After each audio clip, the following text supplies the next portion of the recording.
Olá, pessoal. Vamos dar início, então, aqui a essa nossa aula ao vivo de hoje com o tema A Arte de Perguntar.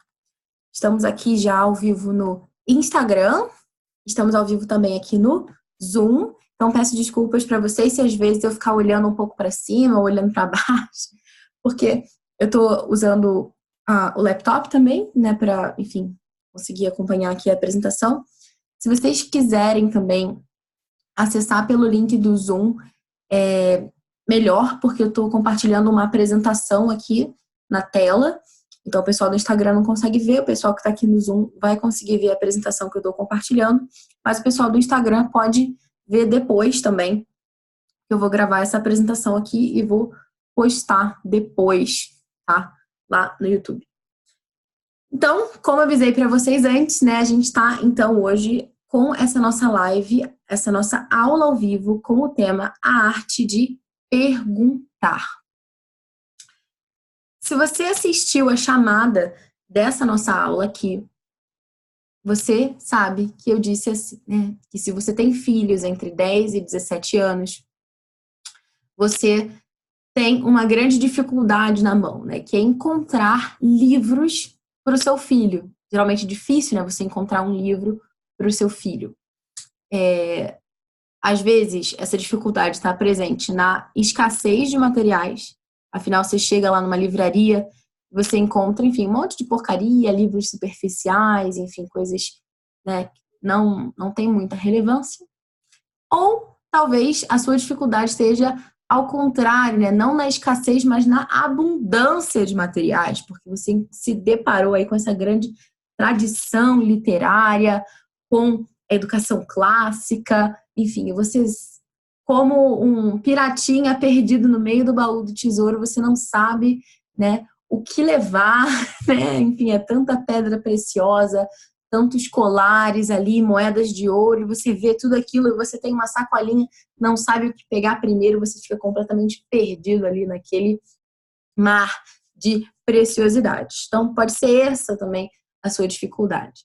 Mas seja qual for, né, se você tem dificuldade de encontrar um livro para o seu filho, seja pela abundância ou pela escassez de materiais, tem uma outra dúvida, né, uma outra questão que é muito mais importante do que essa, que é muito mais difícil.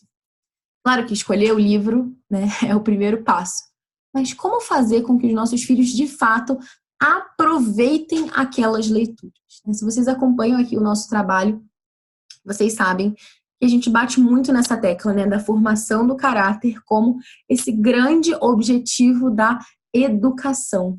O nosso objetivo com a educação não é criar mini gênios, nem baby Einstein, nem nada disso. Mas o nosso objetivo é cultivar virtudes e sabedoria nos nossos filhos. Tem uma pessoa aqui perguntando como é o meu nome e o que eu faço. Bom, meu nome é Bárbara. Eu apresento o Pod Clássica, que é um podcast de educação clássica. Desculpa por não ter me apresentado antes. Mas, enfim, vocês podem conhecer um pouquinho mais sobre o nosso trabalho no educaçãoclássica.com. Tá? Imagina, sem problemas. E nessa live, essa aula de hoje, a gente está conversando sobre a arte de perguntar, que é uma forma de ajudar os nossos filhos a aproveitarem as suas leituras. Só para dar um pouquinho de contexto para vocês, então. Então, voltando ao nosso assunto, né? Como fazer com que, de fato, né, os nossos filhos, né, depois da gente selecionar que livro eles vão ler, como que a gente pode fazer para que, de fato, eles aproveitem essas leituras? Né? Como eu estava falando anteriormente para vocês, só mexer aqui na apresentação, para quem chegou depois, quem puder entrar pelo link do Zoom é melhor para poder acompanhar a apresentação que eu estou compartilhando aqui na tela. Pelo Instagram não dá. Então, eu sempre comento aqui desse grande objetivo da educação, que é a formação do caráter, esse cultivo da sabedoria, das virtudes nos nossos filhos, né? E a gente sabe também que a família é a primeira escola de virtudes. Mas nós sabemos também que nós, pais, não conseguimos ser modelos de todas as virtudes para os nossos filhos. É claro que é muito melhor que eles vejam essas virtudes encarnadas, né, em modelos de carne e osso, que são os pais. Agora, a gente não é perfeito, a gente está lutando e a gente é modelo também para os nossos filhos dessa luta. Só que se a gente puder apresentar para eles modelos de virtude, heróis, pessoas ou personagens em quem eles possam se espelhar, isso vai ser algo de muito significado para eles, né? A gente vai estar preenchendo a imaginação deles com excelentes exemplos, com personagens fictícios ou não, que são esse modelo de virtude para os nossos filhos. Então, esse, eu tenho certeza que é uma das grandes, um dos grandes critérios que você tem no momento de selecionar um livro para o seu filho. Será que esse livro aqui, ele traz bons exemplos para o meu filho, né? Será que esse livro ele vai preencher a imaginação do meu filho de bem, de beleza, de verdade? Né? O Doug está comentando aqui que está travando um pouquinho de vez em quando a live no Instagram. Doug, eu recomendo que você clique no link lá da bio, vocês outros que estão aqui também, para que vocês se inscrevam nessa live, para que vocês recebam por e-mail o link do Zoom, porque dá para acessar essa live aqui pelo Zoom caso o Instagram trave, né? A gente fez isso meio que para ter uma segurança para poder gravar também aqui. Nem sempre o Instagram dá muito certo. Então, tenho certeza que você tem esse critério, assim, quando você vai apresentar um livro para o seu filho. Se você não tem, deveria ter. Mas a gente precisa de um pulo do gato aí, né? O que a gente vai fazer, né? Para que aquele exemplo de virtude, de valor, né? De coragem, de humildade, que está ali presente naquele personagem, como é que a gente vai fazer essa ponte, né, para a vida real com o nosso filho, né? Como é que o nosso filho vai conseguir aplicar na vida real dele todos aqueles bons exemplos que ele viu no livro? Em alguns momentos, isso pode ser muito fácil, né? A gente, simplesmente com a leitura daquele livro, a gente tem um impacto, a gente aprende muitas coisas, mas em outros momentos pode ser que não, né? Pode ser que a gente simplesmente fique, como se a gente estivesse lendo com uma venda nos olhos, né? Que a gente fica ali diante daquele texto, ele não toca a nossa vida, ele não transforma a nossa vida de forma alguma, ele não tem essa força, né? Ele não tem esse motor. Não é como se uma coisa entrasse pelo ouvido e saísse pelo outro, né? Mas entra por um olho e sai pelo outro. É meio que diferente nesse sentido. Então, como é que a gente pode ajudar a que os nossos filhos se tornem leitores, mas não só simplesmente leitores que leem por ler, ou que lê e fica por isso mesmo e pronto, né? Mas que consigam refletir, né, sobre aquilo que eles estão lendo. Desculpa, Doug, não é Doug, é Douglas. Muito bom. A And B. Oliveira está colocando aqui, para isso é útil o conceito de livros vivos. Com certeza, né? Livros que de fato tenham essa força. Né?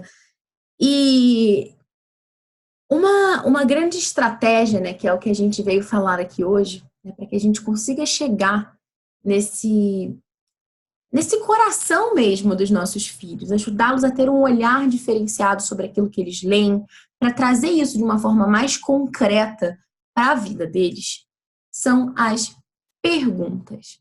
As perguntas que nós fazemos para os nossos filhos sobre as leituras deles têm essa grande força de ajudarem os nossos filhos a enxergarem além daquelas letrinhas, né? Só que a gente precisa fazer as perguntas certas. A gente vai conversar um pouquinho mais sobre os tipos de pergunta mais para frente, ainda hoje, né, nessa aula ao vivo. Mas antes de entrar nesse ponto especificamente, né, de onde que eu tirei esse negócio, né, de que tem que fazer pergunta pro seu filho? Mas como assim, que negócio é esse de pergunta? Se você se inscreveu aqui nessa nossa aula ao vivo, você recebeu por e-mail, né, meu primeiro e-mail, talvez o segundo que eu enviei para você, foi um e-mail para você se preparar para essa aula ao vivo. Eu comentei um pouquinho sobre essa introdução que eu já falei aqui para vocês, e eu falei sobre o método socrático de discussão. E eu comentei com vocês que recentemente no nosso podcast a gente entrevistou o professor Rodolfo Braga, que até apareceu aqui na nossa live, estava acompanhando aqui. E se tiver ainda, um abraço, Rodolfo. Se vocês ainda não assistiram essa entrevista, é fundamental que vocês assistam para que vocês conheçam de uma forma mais aprofundada aquilo que eu tô falando aqui agora, né? Por quê? A gente precisa dar esse salto, né, para a Grécia, voltar um pouquinho no tempo e entender como é que Sócrates, né, esse grande ícone, né, da filosofia, como é que ele abordava, né, os seus interlocutores, como é que ele falava com as pessoas e como é que ele ajudava as pessoas a descobrirem a verdade, né? Por quê? Porque é muito importante que a gente tenha isso muito claro. Às vezes os pais, eles têm, claro, têm os conceitos muito claros na cabeça, têm maturidade, têm, enfim, já colocaram os pingos nos is, sabem de onde vieram, para onde vão, têm as coisas muito definidas e têm essa sede de mostrar o caminho para os filhos, ajudar os filhos, para que os filhos não ponham o pé na pedra, enfim. Desculpe. Mas a gente precisa ter muito cuidado com isso. Por quê? Se você pega, né, todo um conceito pronto, uma ideia pronta da sua cabeça e simplesmente quer enfiar na cabeça do seu filho, talvez a primeira reação que ele tenha seja se defender diante disso. Você precisa ajudá-lo a encontrar a verdade, sim, mas por conta própria. Dar a ele as ferramentas, ajudá-lo a trilhar esse caminho para que ele chegue lá, né?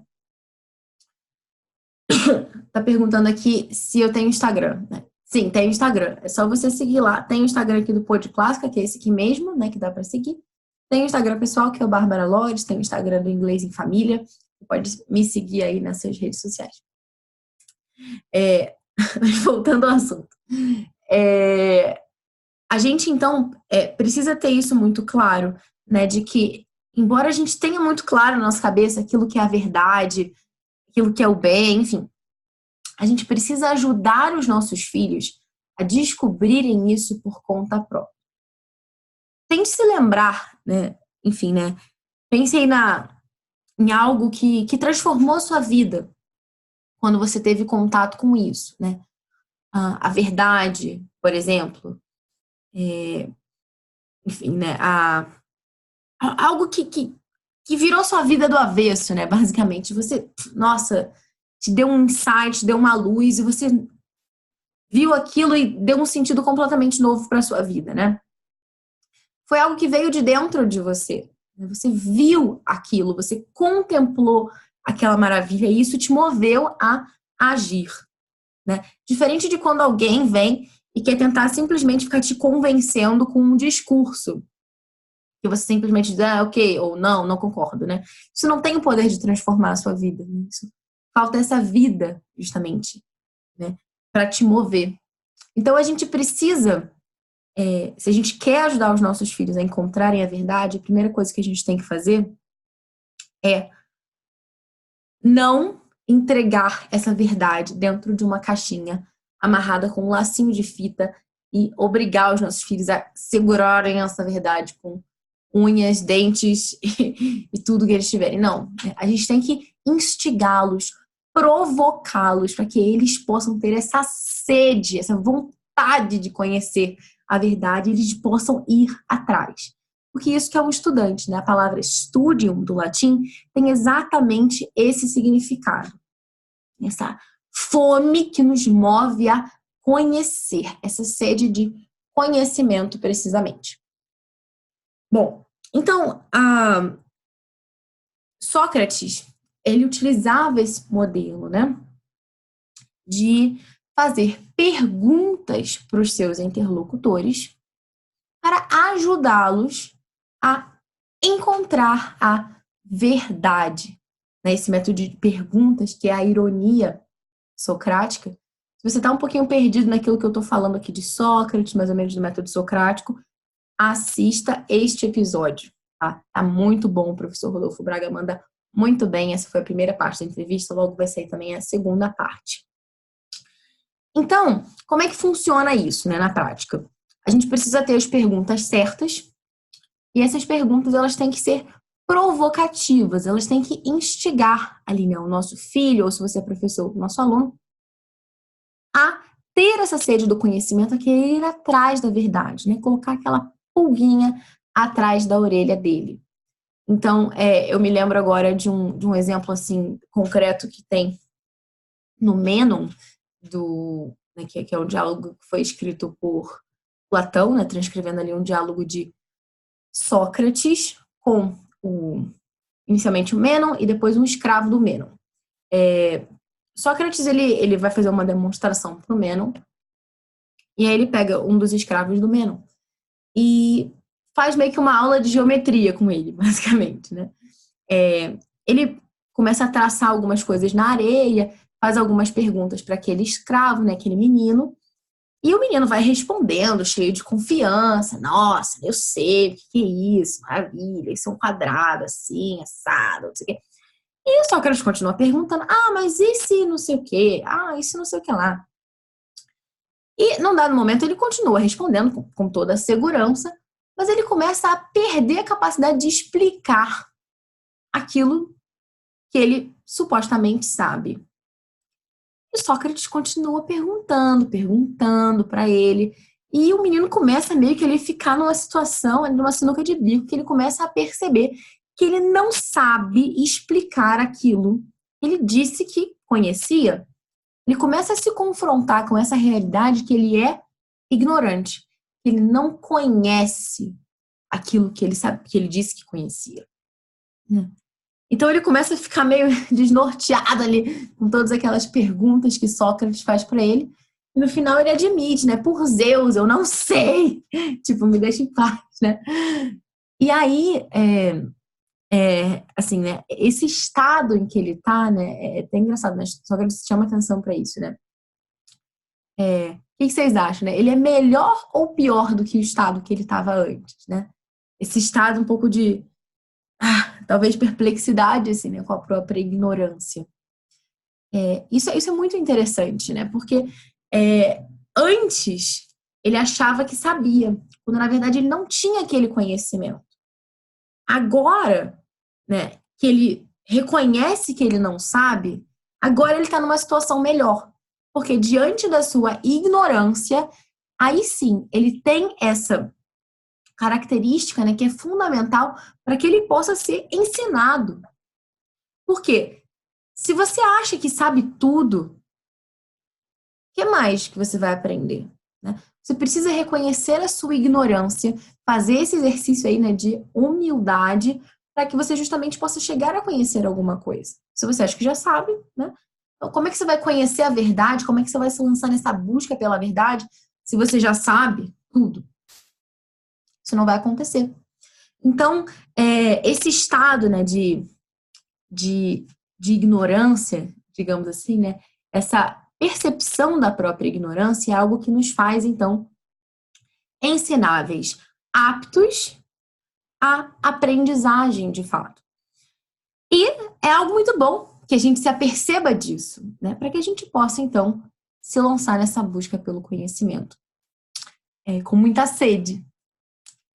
Então, enfim, né, tem esse episódio do Mênon, tudo isso. E tem um outro episódio também que ilustra bastante isso, que eu queria comentar com vocês. É quando o oráculo de Delfos lá fala que Sócrates é o homem mais sábio que existe.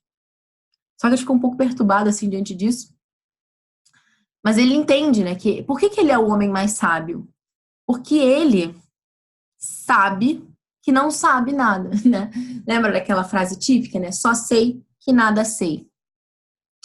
E olhando assim, né, justamente para esse modelo, né, de perguntas, de levar o nosso interlocutor, no caso o nosso filho, a notar a sua própria incapacidade, a sua própria ignorância, isso vai pouco a pouco semeando nele essa fome, essa sede, esse desejo de conhecer mais. Então é daí que a gente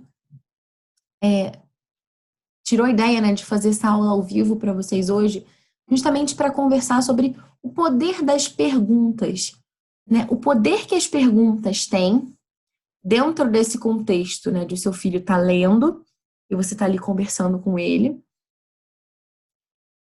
O poder que as suas perguntas têm de fazer com que o seu filho perceba a sua própria ignorância, ou seja, fazer com que ele cresça na virtude da humildade, e isso o abra de fato para o aprendizado. Mas que tipo de pergunta, né? Será que qualquer pergunta vale? Como que eu vou fazer isso? Como que eu vou agora começar a perguntar coisas para o meu filho, né? Então, uma coisa que é, assim, fundamental a gente ter muito claro é o seguinte, né? Qual que é o objetivo da gente fazer essas perguntas?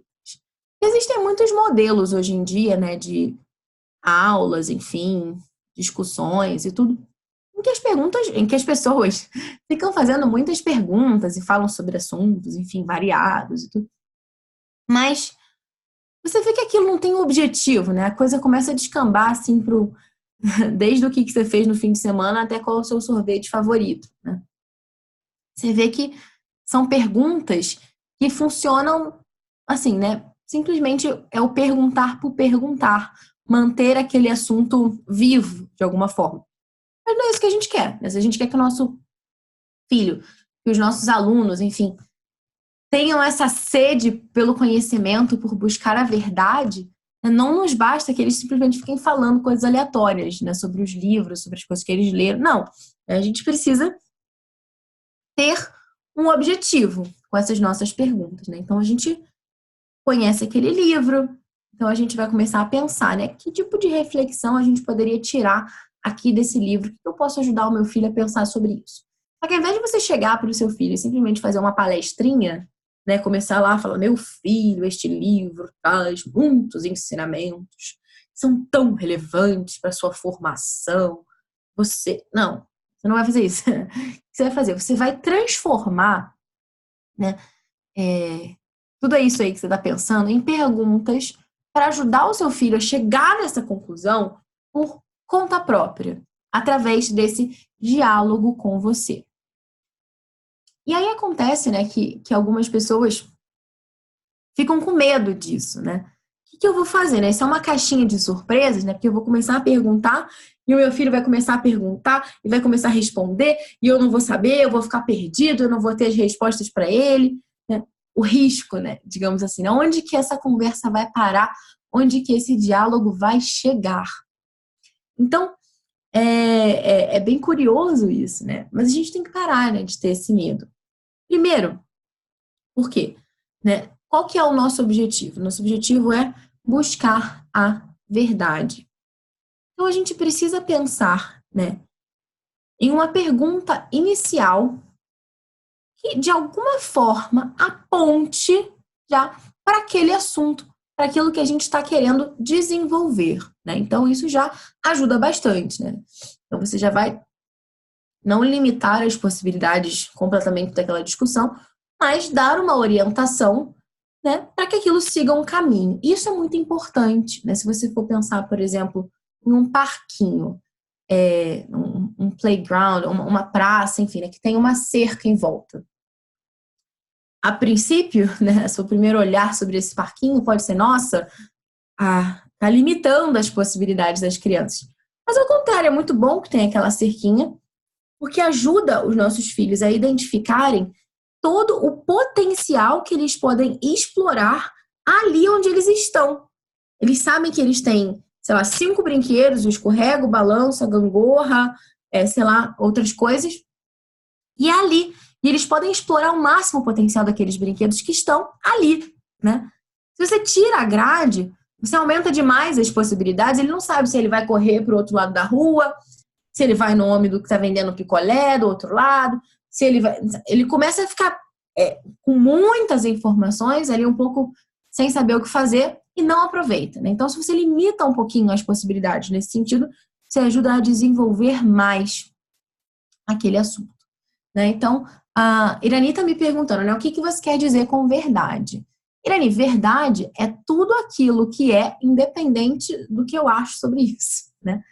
É a realidade das coisas, né? Por exemplo, um lápis, ele é amarelo, independente do que eu pense sobre isso. Eu posso dizer que ele é um elefante, eu posso dizer que, na verdade, ele é uma banana, mas aquilo que eu falo, a minha linguagem não transforma o lápis naquilo que eu gostaria que ele fosse. Ele é o que ele é na realidade, né? Então, quando eu falo nessa busca pela verdade, essa nossa busca por ver as coisas como elas se apresentam no mundo real. Não sei se eu te respondi, mas é isso, né? Então, de uma forma assim bastante objetiva, né, mesmo. Então, enfim, voltando, né, àquele assunto que eu estava falando da caixinha de surpresas, né, seria importante que, justamente para que não seja essa caixinha de surpresas, a gente tivesse assim uma clareza desse lugar, desse destino em que a gente quer chegar e que a gente pensasse inicialmente em uma primeira pergunta que nos ajudasse a introduzir aquele assunto de uma forma provocativa, né, provocando aquela participação de todas aquelas pessoas que estão ali, né, se a gente está em um grupo, ou do nosso filho. É legal fazer esse tipo de discussão em família também, né? Fiquei bem animada, não sei se vocês sabem, mas recentemente a gente fez um clube de leitura na edição de férias. Foram 3 encontros gratuitos em que a gente fez 3 encontros online dentro dessa perspectiva de discussões socráticas sobre alguns assuntos, né? Fiquei animada, lembrei disso agora, porque uma família me mandou um e-mail falando que eles leram poemas juntos, que foi uma experiência bacana. Isso é muito bom, né? Poder ter essas discussões em família, né? E lembrando assim um pouco dos textos que a gente usou, se vocês quiserem ter acesso também a esses textos, a Betinha tá falando aqui que foi ótimo, vocês se inscrevam aqui, se ainda não estão inscritos, na lista dessa live, né, que tá lá no link da Linktree do Instagram do Podclássica. Vocês vão receber as gravações no YouTube desses 3 encontros e vão receber também os PDFs com os arquivos que a gente usou, né? Quais foram os textos que a gente leu durante o Clube de Leitura edição de férias. Então, alguns autores até esquecidos da nossa literatura figuraram aí entre os nossos, né, autores, como Francisca Júlia, Zalina Rolim. A gente leu também Olavo Bilac, que já é mais famoso, né? Lemos Coelho Neto, lemos também Prisciliana Duarte de Almeida, enfim, contos e poemas desses autores, e a gente iniciava sempre as discussões com uma pergunta. Então, não vou estender muito aqui essa live aqui agora explicando quais as perguntas que eu usei, por que eu selecionei essas perguntas. Depois, se vocês tiverem interesse, a gente pode, de repente, fazer outras lives com esse assunto, mas eu acho que estenderia demais, e tá tudo disponível lá para vocês assistirem no YouTube, né? Vocês podem ver as perguntas que eu usei, podem ter acesso aos textos também, podem tentar recriar essas discussões nas casas de vocês, enfim, é bem legal. Para ter acesso é só se inscrever lá no link da bio que vocês recebem todo esse material. Mas assim, só para dar exemplo, né, de uma coisa, né, que o primeiro texto, né, que a gente usou era um conto no primeiro encontro a gente usou um conto de poema de Olavo Bilac e um conto de Coelho Neto. Então, nesse conto do Coelho Neto, ele falava justamente toda uma questão da felicidade, né, da busca da felicidade. Onde é que tá nessa nossa felicidade, né? Tá nos bens materiais, tá na nossa família, enfim, uma série de coisas. E conta lá uma pequena historinha que, em resumo, seria, né, uma família que morava numa floresta e que, enfim, não lhes faltava nada, mas que era uma casa triste. Depois chega um velhinho, e esse velhinho fala que tem uma caverna, que nessa caverna você pode pegar todas as barras de ouro que você quiser, desde que você entre lá e pegue apenas aquilo que você consegue carregar, né? Não mais do que aquilo que você pode carregar. E aí o pai fica meio ganancioso diante daquilo, começa a carregar ouro demais, e aí o que acontece com ele e com os outros filhos, menos com a filhinha que ficou em casa, é que eles se transformam em árvores.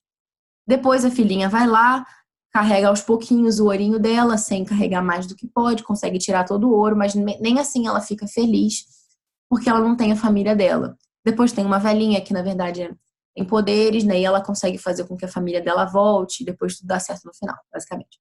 Mas é toda uma discussão aí, né, com relação a essa questão da felicidade, onde está a nossa felicidade. E a pergunta inicial que eu escolhi para provocar esse início da discussão foi justamente, né?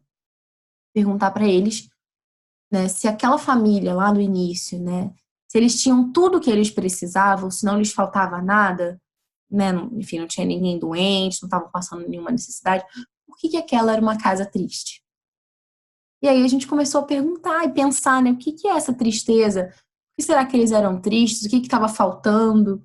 E depois fizemos um paralelo com a menina que depois ficou sem a família, mas tinha o dinheiro, nem assim ela era feliz, enfim. Foi uma discussão muito enriquecedora, é o primeiro vídeo, e eu encorajo vocês a assistirem lá para entenderem um pouquinho melhor de como é que foi esse desdobramento. Foi bem interessante.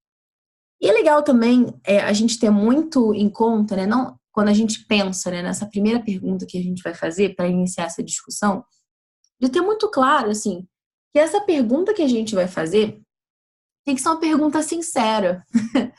Parece assim meio bobo falar isso, mas é uma pergunta sincera. O que é uma pergunta sincera? É uma pergunta que de fato eu quero saber a resposta. Porque às vezes a gente fica um pouco em uma de, nossa, eu quero que meu filho fale isso. Então eu vou fazer essa pergunta aqui porque eu quero que ele responda isso. Não funciona, né? Muitas vezes você, sei lá, talvez você já tenha discutido esse texto com alguém, ou talvez com algum outro filho, em algum outro momento, você falou determinada coisa, deu muito certo, seu filho respondeu, foi uma maravilha. E aí você quer replicar essa mesma discussão com outro filho. Não vai acontecer. Né? Cada filho é um, cada pessoa é uma. Né? Os livros, eles falam para nós, falam conosco de forma diferente.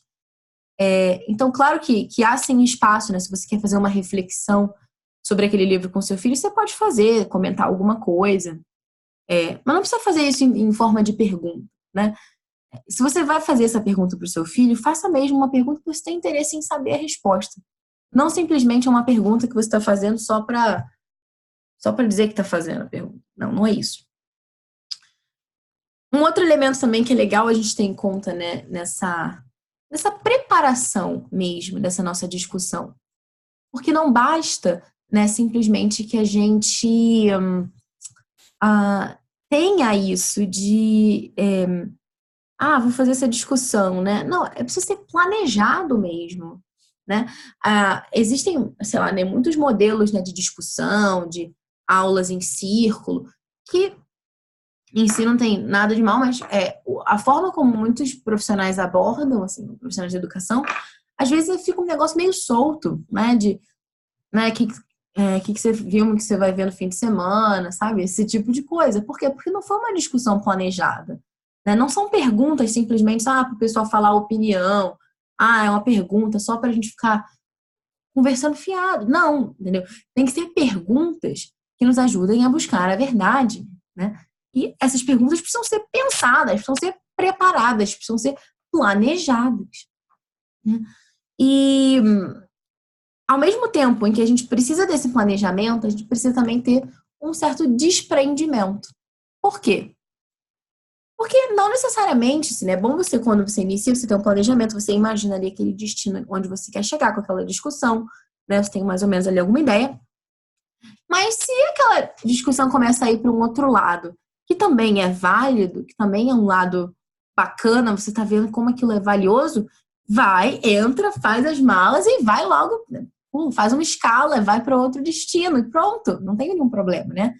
Se desprender, não ficar preso àquele roteiro inicial, né? E poder realmente se abrir a essa possibilidade, né, de seguir uma trilha diferente que o seu filho está propondo, uma coisa que ele notou, que ele observou, que você talvez não tenha observado. Né?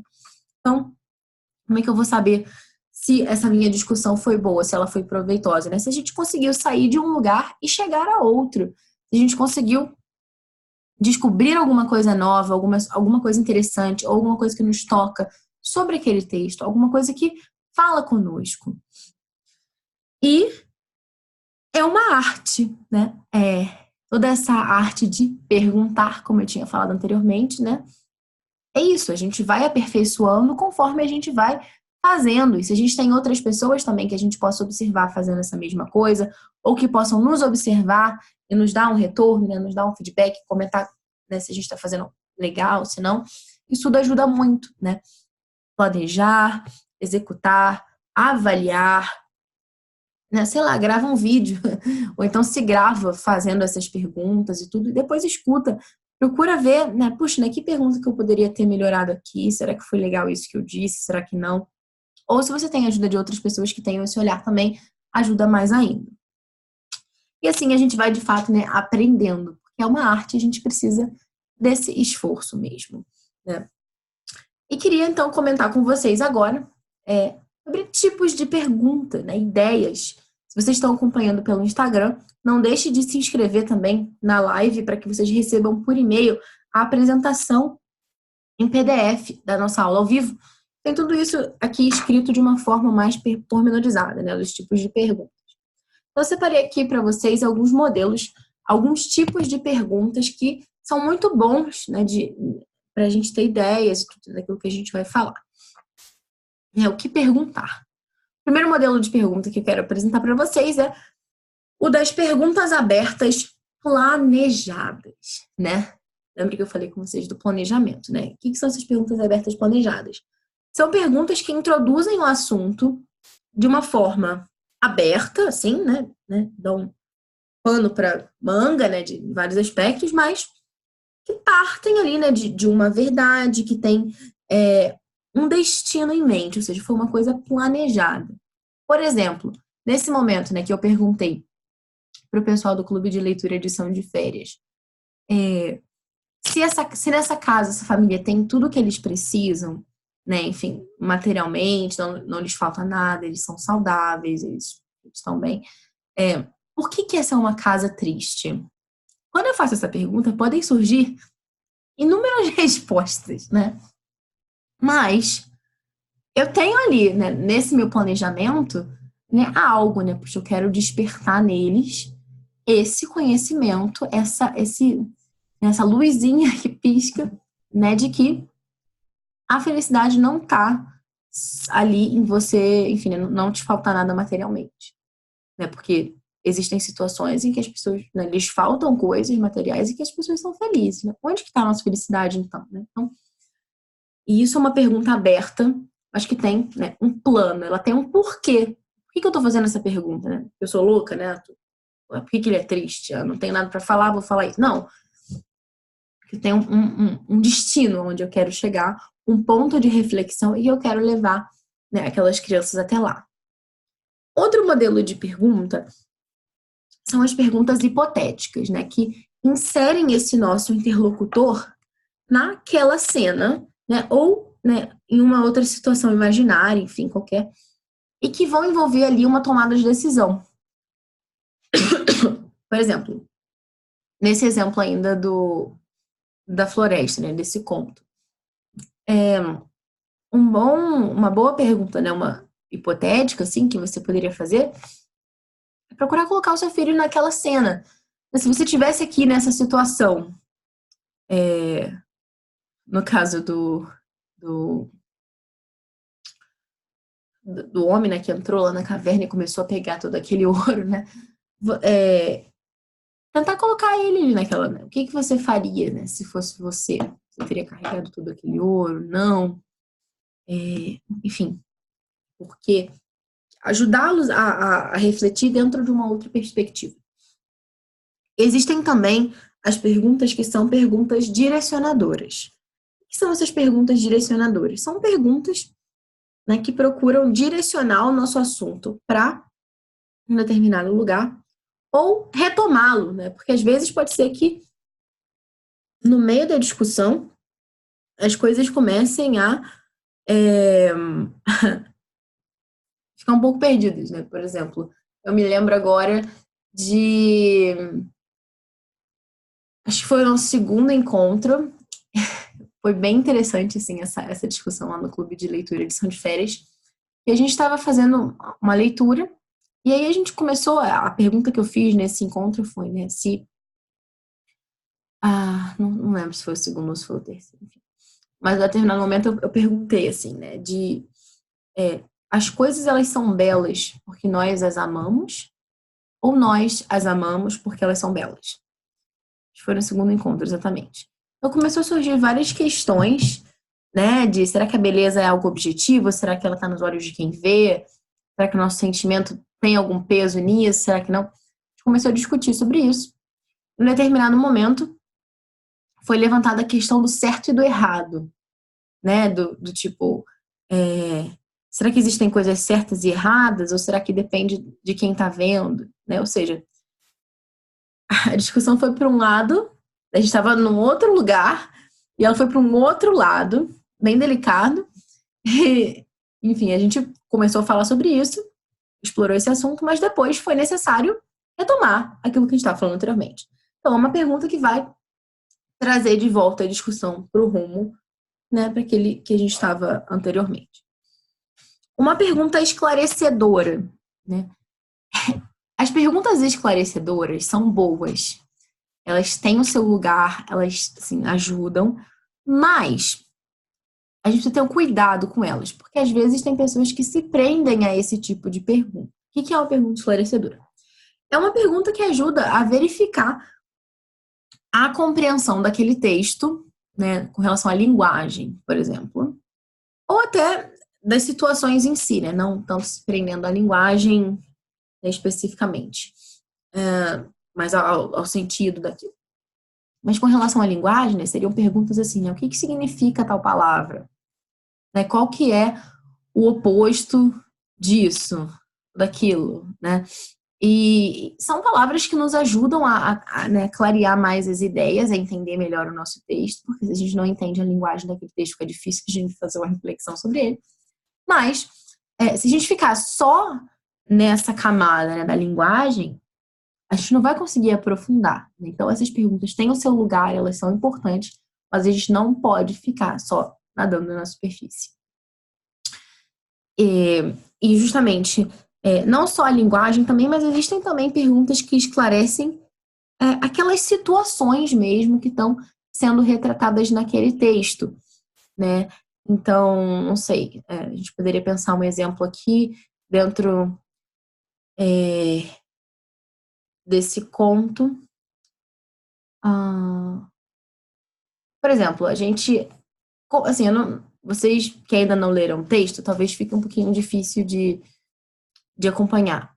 Mas há um dado momento lá em que chega o velhinho que vai dar esse conselho para a família, né? O velhinho que chega lá, tava chovendo, o velhinho entra, tudo, a menininha abre a porta para ele, tudo. Então a gente poderia talvez, né, fazer, em determinado momento uma pessoa perguntou assim, uma criança perguntou, eu acho que, não perguntou, ele respondeu, desculpa. Ele disse que acho que a família era triste porque eles ficaram isolados na floresta, né? Dentro dessa perspectiva que eu estava falando com vocês, né? Sobre essa pergunta que eu fiz. Eu teria respondido isso, né? Que eles ficavam tristes porque eles ficavam isolados na floresta. E aí, uma pergunta esclarecedora nesse sentido seria também a gente perguntar, né? Eles ficam isolados na floresta, né? Por quê?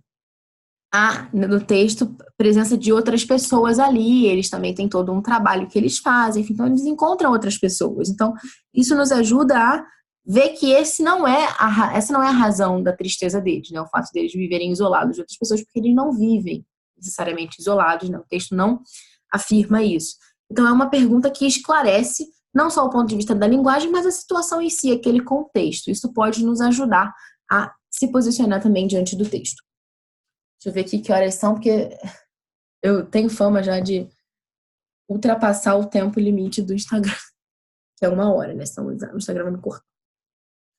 Mas eu queria comentar com vocês também sobre essas foram as perguntas, né, bacanas, né, provocativas, mas também existem perguntas que precisam ser evitadas, né? Que perguntas são essas? Que não nos ajudam. Perguntas fechadas, né? Ou seja, perguntas que esperam sim ou não como resposta e com isso não ajudam, né, a promover a reflexão. Tipo, clássica pergunta. Seu filho lê um livro, ele acabou de ler, você fala o que para ele? Gostou? E aí ele fala, sim. Acabou a discussão. Ou então ele fala, não. Acabou. Não tem o que fazer com isso mais, né? Então, você precisa de fato fazer perguntas que seu filho precise responder com mais de uma palavra, idealmente. Né? E que não seja, né, esse sim, não. Senão não dá, né? Como é que a gente vai ter uma discussão desse jeito? Outro problema também, né, que a gente precisa ter esse cuidado, né, são as perguntas que são abertas demais. Eu já falei um pouquinho sobre isso, né, mas quando a gente não tem esse planejamento anterior, a gente faz uma pergunta assim, meio aleatória, meio doida, né? A gente, enfim, a discussão pode ir para um lado que não tem nada a ver com o texto, por exemplo, que a gente estava falando, vai começar a falar sobre sushi, por exemplo, e, enfim, umas coisas completamente aleatórias pela falta de planejamento ou porque aquela pergunta era aberta demais, assim, não tinha, sabe, uma noção. Ou então perguntas que são complexas demais, né? Que às vezes geram ali um silêncio. Por quê? Você faz uma pergunta que exige um conhecimento ou uma maturidade de que aquele interlocutor não dispõe ainda. Você faz uma pergunta muito complexa, a pessoa vai ficar assim, né? Tipo, não entendi. Mas isso me leva também a pensar numa outra coisa, né? O silêncio, ele é uma coisa boa, tá, gente? O silêncio, ele indica que as pessoas estão refletindo de fato, né? No clube de leitura, vocês vão ver nos vídeos, né, que tem muito silêncio, né? E se vocês derem uma procuradinha também, né, tem uma universidade americana, que é o St. John's, e St. John, que ele é bem assim também, que eles fazem umas discussões assim socráticas. Você vê os vídeos deles assim, é bem interessante que eles ficam assim, né? Uma pessoa fala uma coisa, silêncio. Aí outra pessoa fala outra, mais alguns segundos de silêncio, então outra pessoa responde, né? Isso não é muito comum na nossa realidade, né? A gente vê uma pessoa fala uma, outra pessoa já está respondendo antes dela falar. Enquanto eu estou falando uma coisa, você provavelmente já está pensando no que você vai me responder antes de eu acabar de falar. E assim todo mundo vai sempre se atropelando e a gente não reflete sobre aquilo que a gente fala. Não é isso que a gente quer. O silêncio é uma coisa boa. O silêncio ele é lugar de reflexão. Então, vocês vão perceber, né, no clube de leitura que há momentos em que a gente fica em silêncio. Uma pessoa fala uma coisa, a gente pensa, depois tem uma outra colocação. Então, há dois exemplos, né? Há esse silêncio que é frutífero e há o silêncio que é simplesmente o silêncio de, assim, cara, não entendi, sabe? É quando a pergunta foi complexa demais. Então, você precisa ter essa finura, assim, para ter esse discernimento também. E uma outra pergunta também, né, que precisa ser evitada, é uma pergunta falsa. O que é uma pergunta falsa, né? Aquele tipo de coisa que as pessoas conhecem na linguagem popular como pergunta retórica, né? Que é aquela pergunta que, na verdade, eu não tenho interesse nenhum em saber a resposta de alguma coisa. Eu estou simplesmente dando a minha opinião e transformando essa minha opinião numa perguntinha ali, só para dar uma quebrada, né? Que é, sei lá, né? Por exemplo, vou usar esse mesmo exemplo desse texto. E, sei lá, você chega e comenta assim, né? Por exemplo, a atitude desse pai que carregou essas barras de ouro tão pesadas foi muito ruim, não é? É, sabe? Oi? O que você está querendo dizer com essa pergunta? Você quer que alguém responda de fato alguma coisa? Não, você está simplesmente dando a sua opinião de que você acha que foi ruim a atitude do pai e acabou, né? Você não está dando espaço ali para uma resposta de verdade. Isso não é uma pergunta. Isso é simplesmente a sua opinião colocada de uma forma que soa assim meio, né? Se você estivesse colocando as coisas, não é exatamente uma pergunta que realmente espera a participação do outro, né? Então, geralmente vai ser, né, uma perguntinha que a gente faz, mas que na verdade está demonstrando ali o nosso ponto de vista, geralmente revela ali uma crítica, e traz meio que a resposta já dentro da própria pergunta implicitamente, né? Então, isso é um ponto também que a gente precisa ter em mente. Bom, espero que vocês tenham gostado dessas ideias, das perguntas, e encorajo mesmo vocês a conhecerem o Clube de Leitura Edição de Férias, está lá nos vídeos, né, que a gente enviou por e-mail.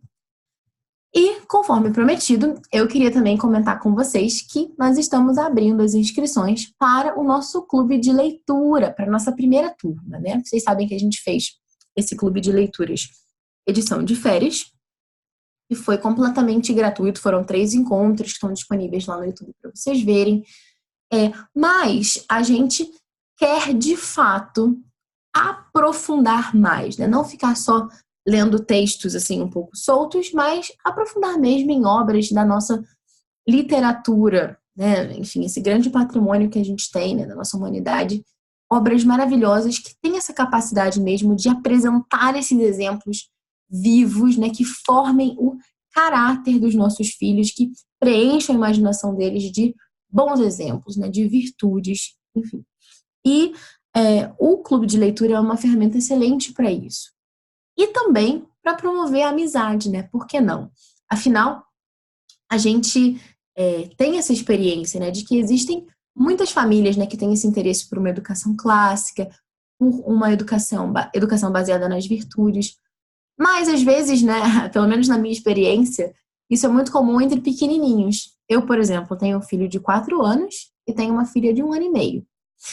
Algumas amigas minhas que têm filhos mais velhos, né, geralmente têm mais dificuldade de encontrar amigos que estão nessa mesma busca para os filhos delas, né? Porque geralmente isso é uma coisa de que está surgindo mais agora com mais força, né? E com pais que têm crianças menores. Então, quanto mais novo é o seu filho, mais chance você tem de encontrar uma família meio que afim, né? Quanto mais velho já fica um pouquinho mais difícil e seria muito bom que o seu filho pudesse também trocar experiências com pessoas, né, da idade dele. Então, o clube de leitura também é excelente para isso, para a gente ter esse espaço, né, que a gente possa cultivar mesmo uma amizade, né, ainda que online, mas conhecer pessoas que moram em outras cidades, dentro desse clima, né, de muito respeito, muita sede de busca pelo conhecimento também. Então, é uma coisa bem legal. E, como eu havia falado com vocês anteriormente, a gente tem pouquíssimas vagas, né? Porque de fato não dá para fazer assim um clube de leitura com uma multidão. Não dá, porque precisa ter espaço mesmo para cada um poder trocar, né? Colocar suas impressões, né? Compartilhar os seus registros, né? Enfim, cada um vai ter o seu diário de leitura. Então a gente tem mesmo poucas vagas, né, nessa turma e as inscrições estão abertas a partir de hoje. Então eu queria aproveitar nessa ocasião para comentar um pouquinho para vocês, né, de como que vai funcionar esse nosso clube de leitura, né? E dizer para vocês que ele se fundamenta dentro de toda essa perspectiva que eu falei com vocês aqui até esse momento, né? Ou seja, ele é um clube de leitura que promove essas discussões socráticas. Para quê? Né? Para que a gente possa mergulhar, né, nas nossas obras literárias, né? Não simplesmente lendo, né, como uma coisa que entra por um olho e sai pelo outro, mas promovendo essa discussão, essa reflexão. E de uma forma mais prática também, né? Deixa eu ver aqui a apresentação. Qual que é a frequência, né? Como é que vai acontecer isso? Os encontros do clube de leitura eles vão acontecer uma vez por semana, aos sábados, tá? E eles vão ter duração de 45 minutos. Eles vão acontecer de 2 às 2h45, todo sábado. A gente vai ter essa turminha aí, né, de 10 no máximo. E a gente vai se encontrar toda semana. E ao longo da semana a gente vai lendo os capítulos dos livros. E a gente vai ter determinados capítulos para discutir em cada encontro. O clube de leitura ele vai começar no sábado, dia 17 de agosto. E, né, que livros que vão ser lidos, né? Vários, se Deus quiser, né? Mas grandes obras, né, da nossa literatura, como, por exemplo, Pinóquio, de Carlo Collodi, Heidi, de Johannes Piri, As Crônicas de Nárnia, de C.S. Lewis, enfim, entre outros. Espero que vocês estejam, então, tão animados quanto eu. E para aqueles que têm filhos, né, nessa faixa etária entre 10 e 17 anos, a gente está abrindo, então, essas inscrições. Né? Como é que vai funcionar? Né? A gente tem uma lista de interesse e essa lista de interesse ela está aberta. Vocês podem clicar lá no link do Pod Clássica e vocês vão se inscrever nessa lista de interesse. As pessoas que se manifestarem podem colocar lá a idade dos filhos, a cidade onde moram, enfim, alguns dados. E vocês vão receber, através dessa lista de interesse, que vocês vão se cadastrar, todas as informações referentes ao clube de leitura, né? E as pessoas que estiverem dentro dessa lista de interesse vão receber mais informações e, especialmente, um desconto, né? Porque, afinal, essa é a nossa primeira turma do clube de leitura. A gente quer que essa turma seja um sucesso. E ela tá super, super, super em conta. Porque é a nossa primeiríssima turma. Né? Então, vale muito a pena que você se inscreva nessa lista de interesse para conhecer, né, essa proposta, e a gente vai enviar para vocês todas essas informações através dessa lista de interesse. O início do clube de leitura é no dia 17 de agosto. Se você tem interesse, é só clicar lá no link da bio do Pod Clássica e saber todas as informações por e-mail. Eu agradeço a participação de vocês, quem acompanhou até aqui. A gente vai compartilhar esse vídeo aqui, essa apresentação, no YouTube, para aqueles que não tiveram oportunidade de assistir, ou talvez não assistiram até o final.